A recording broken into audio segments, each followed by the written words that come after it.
This is the tutorial video from NINEBOT for the NINEBOT by SEGWAY ES2. Specifications are up first. Feel free to pause the video to check out the details. Now we'll go through how to fold it. Unlock the latch to retract the seat to its lowest position. As you lower the seat, face it either to the left or right, and lock the latch.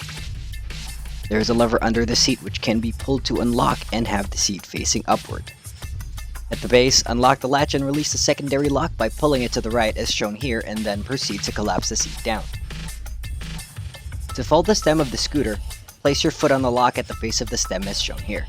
Press down with your foot and at the same time give the stem a slight jerk to release the lock and fold down the stem.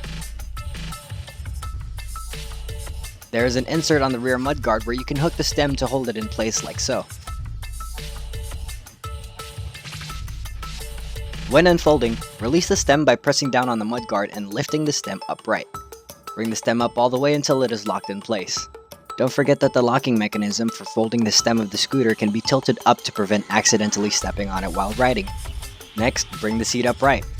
At the base, release the secondary lock by pulling it to the right and holding, only releasing it after the seat is fully upright and locked in place, and lastly locking the latch back up. Tilt the seat down and push until you feel it lock in place. The final step is to unlock the latch and face the seat forward as you bring it up to your preferred height before locking the latch once more. The rear mudguard has a reflector and can be used as a fender brake. There are rear lights on both sides that, if turned on, will blink when using the regenerative brake, which can be engaged from the handle. The front base of the scooter also has reflectors on both sides. The front wheel is where the motor is located along with the front spring suspension. The sticker placed at the underbelly of the scooter is equivalent to a UL2272 certification and is a recognized certification here in Singapore. Underneath the scooter is also where you'll find the rear spring suspension that is highly responsive and makes for a comfortable ride, even when going through relatively bumpy terrain. The charging port is located in the middle of the stem. If the extra battery is installed, the charging port will be on the secondary battery as shown here. This button shows how much battery is left when pressed. The regenerative brake is located on the left side of the handle and the accelerator is located on the right. Hold the power button to turn on the scooter.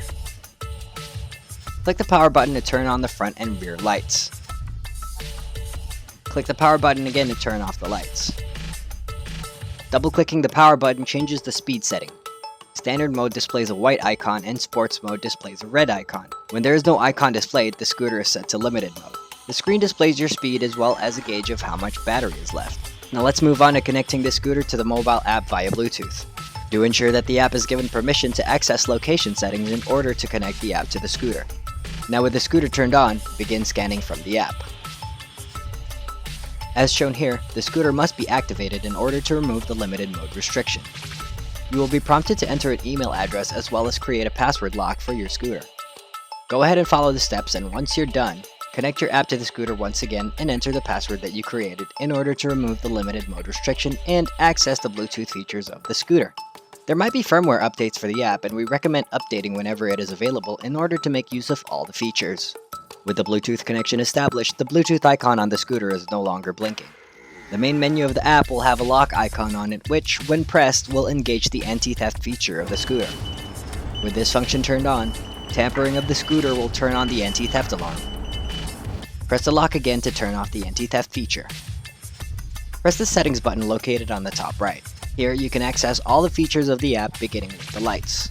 On this tab you can toggle the glowing lights on and off, and you can also select the behavior of the lights. Change the color of the lights using the color wheel.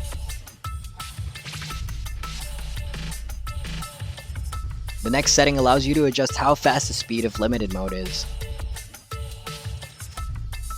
In vehicle settings, you can change the displayed name of the scooter, toggle password protect on or off, and there is also a cruise control function that can be toggled on or off. The last setting we'll be checking is the battery settings, which shows detailed info of your battery from temperature to the remaining percentage. And that's just a quick overview of the Bluetooth functions. Do check out the New Rider Tutorials button in the settings to get a more in-depth lesson on all the functions available with the app. Now we've come to the end of the tutorial. If you have any questions, feel free to drop a comment below or check out the website for more information.